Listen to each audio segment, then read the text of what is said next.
Hi, everybody.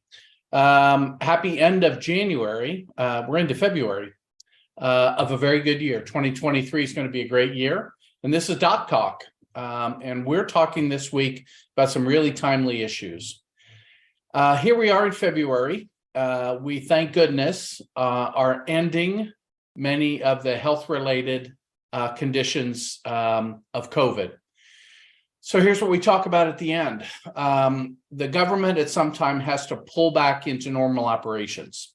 We've been in abnormal healthcare delivery conditions across this country 3 years now, started in March of 2020. So here we are coming up onto March 2023. And the administration has announced that officially May 11th will be the end of the public health emergency related to COVID. Things can happen between now and then that would change that, but let's just assume we go on our current pathway and it doesn't break out from China and other places. Still a risk, still got to be careful. That's why the WHO is continuing to declare a public health emergency in their international scope. But the United States has had devastating impacts of COVID so far. It has left more than 1 million people dead. It has raised our overall death rate tremendously for 3 years now. It has left us with a lot of people who have been sick, jabbed, or both, which is the best protection. Therefore, it will have a harder time taking hold in a country like the United States, where we've made good use of immunizations, and we've unfortunately had a lot of people sick with the disease and continue in some places to get the disease. We have not overwhelmed our hospitals for months. That's a really good thing. And as we watch this come down, again, it is natural for the federal government to say, we got to get back to normal operations. What does that mean for you? What that means for you is the availability of many of the resources that have been in place over the last 3 years is gone. So that's tests, vaccine, and treatments that were all for free in the past will now go back to a position where they will have to be paid for in some way or the other. That may mean you have to pay out of pocket. You may pay through insurance. You may pay through your employer, et cetera. But the days of the federal government providing all of that are gone. Some of the freedoms that we've had to set up telehealth and other programs are also gone. And we're going to have to wait for individual decisions to be made by the federal government or the payers to know what impact that will have on having some of these telehealth and other services available. Number 3, there's still great interest in providing long-term protection from this. We still don't have all the answers, and don't be surprised by that. The COVID bug has changed a little bit. We aren't sure exactly what the vaccine program going into the future looks like. It is very likely that by the fall, you'll have a combination vaccine. We talked about that the last time, a combination that will include an A vaccine, a flu A vaccine, a flu B vaccine, and a COVID vaccine. And if so, that will come as one injection, likely, and that will become part of our usual process of fall immunizations. Remember, we know now flu can get really bad, and that's what's been really torturing the country for the last few months is very high influenza rates, mainly influenza A, and that really continues to be across the country now. Most areas have settled down from that big flu outbreak. Still a few at the extremes of the country where flu activity is still high. RSV has also settled down quite a bit. And so we don't have the children's hospitals under the same level of stress.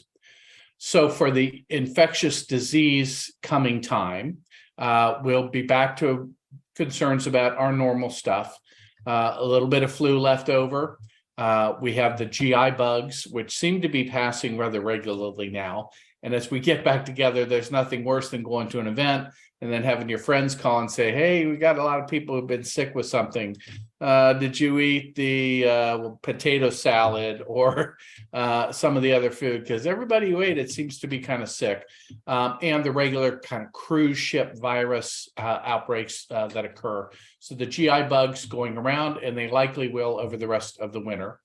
And then back into the springtime, thinking about mosquito-borne diseases, et cetera. So infectious disease, changing time, COVID winding down, thinking about news, how to immunize in the future, still thinking about people with long COVID and those that had really severe cases that impacted their health and will impact their health for some time. So that's the news on the COVID infectious disease front. A very timely issue in the winter time that we're in still is ice and cold. Ice is a killer in the winter months. The images from Texas, Arkansas, and other places right now, devastating. These horrible blankets of ice, which impact people trying to walk, people trying to drive, people trying to keep their power on, people trying to keep trees from crashing into their houses. Ice is devastating and deadly in the wintertime, and particularly when it occurs in the places that aren't as well prepared for it. We expect ice in many of the mid-belt cities and areas. I lived for many years in southern Ohio. Give us a snowstorm, we do fine. You can still drive and be outside and walk and enjoy snow. There's no such thing as walking around on ice and enjoying ice. It just doesn't happen. And we had devastating casualty counts from ice, particularly when it was not predicted and people were not aware it was going to come down, or that it came down in such a way that it was originally rain and then turned into ice. And then all ages of people coming into the emergency departments with broken bones and broken bodies really related to ice. So we have had another devastating ice storm that moved up through the country.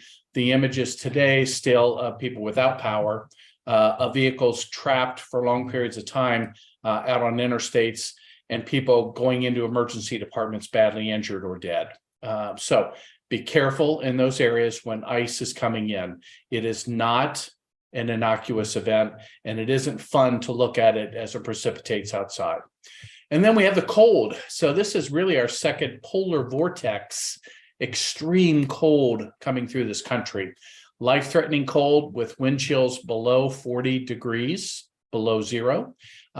Those combined with bulb temperatures, actual air temperatures in the negative Fahrenheit arena, really are dangerous times for people to be outside and trapped outside for any reason. So cold really causes a similar injury when your body gets too much of it as too much heat and getting burned. For those of you who've been out in very cold temperatures and your body's gotten very cold because you weren't prepared for it for some reason, your mind begins to go numb. And one of the things that happens to you is your judgment gets impaired. And in some cases, your judgment gets so impaired that you begin to feel like you're warm and you begin to take layers off. That's when you know somebody's in serious trouble related to cold. We had a rescue recently of a woman who was in a car because of an underlying medical problem. She got trapped in the car, and overnight she was in a car that progressed below freezing temperatures. She was found by workers the next morning who very luckily located her in the car. We break into the car. We find her ice cold, decided to resuscitate her when an easy decision would have been, she's already dead. They resuscitated her, and lo and behold, she recovered at the hospital. A very, very good pickup by our people. Otherwise, it would have been no doubt a fatality. Those are cases that we want to find at the beginning. People begin to get cold and get them into warmth and keep them in warmth for a while. Cold causes your body to begin to shut down in pieces. It begins to make your kidneys turn out a lot of urine, so people get really dehydrated. And as their judgment gets impaired, they leave themselves more at risk. One of the things they're at risk for is to get frostbite. Now, what is frostbite? That's actual freezing or near freezing of the pieces of the body that are closest to the cold air. Typically face and hands and feet. That's where a lot of times it begins. It has the same damage pattern that burns do. And why I bring this up is frostbite is something that you do not treat by putting weird stuff on it. What you do with frostbite is you treat it very gingerly, just like you would a burn. The difference is that you warm it gently at temperatures about 100 to 104. So that's a nice warm hot tub temperature that you put the damaged parts in, or you take like warm cloths and put them on the face and the nose and the ears and other things that might be exposed. And you warm them over a period of a couple of hours that way. That reduces the damage. Just so you know, as the parts warm, they begin to feel like they're burned. So the individual will say, all of a sudden I've got blood rushing back and sensation coming back and it feels like I'm burned. Can you turn the temperature down a little bit? And yes, you can and do. Still above, room temperature. You're probably putting 90 to 100 degree pieces on warm blankets, warm water, etc. And you begin to warm those pieces. Just like burns, they will begin to blister and can form very large blisters, sometimes with blood in them. And in some cases, sensation is lost for a while and then comes back. But it comes back the same way burns come back, with weird sensations as people begin to recover the nerve functions where they have been damaged. So I wanted to talk a little bit about frostbite and a little bit about when somebody who's been outside for too long needs to be pulled in. And at the point where their fingers or toes, particularly wet fingers or toes, are getting cold, it's time to get that person out of the cold air, take anything wet off of them, begin to warm them. And then if it begins to progress and look like burns, it's time to go to the hospital with those. And we treat them very much like a burn. Do not rub them aggressively. Do not put raw meat, butter, mayonnaise, other unusual substances on them. That's not the treatment for frostbite. Instead, it is warming them, and moist heat progresses a little quicker than dry heat. But if all you have is dry heat, that's good too. And keep their whole body from getting cold. That's really important as part of this too, because sometimes body getting cold leaves extremities, nose, face, ears, etc. at risk. So don't do that. Be very careful as we progress still through these remaining winter months and the risks that they entail, particularly when we have these polar cold outbreaks occurring in this country. So it is February. We made it through January. We have a good year coming ahead. I'm just going to keep repeating that message. We have a very good year coming ahead. We're coming out of 3 years of being apart and having to look at the news every day and figure out what new thing is coming our way. We're going to have a great year this year. We're going to start it by getting through the last month and a half of winter. The groundhog says another 6 weeks. Many people are okay with that. Let's get through it together. Enjoy a little bit of that winter weather, and then we'll be on to spring and some really good times. So DocTalk, February, we're making it. Keep making it yourself. Thanks.